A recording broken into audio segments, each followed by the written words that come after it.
আসসালামু আলাইকুম। Hello viewers, সবাই আশা করি ভালো আছেন।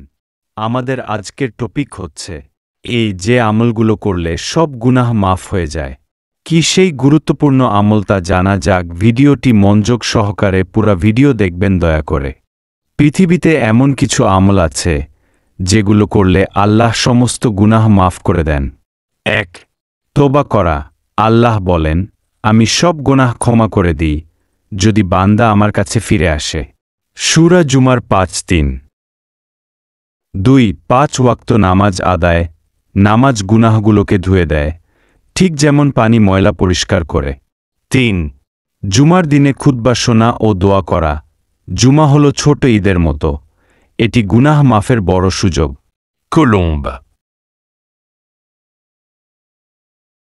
৪. কাউকে ক্ষমা করে দেওয়া। আল্লাহ তাদের গুনাহ ক্ষমা করেন যারা মানুষকে ক্ষমা করে। ৫. নিয়মিত দোয়া করা।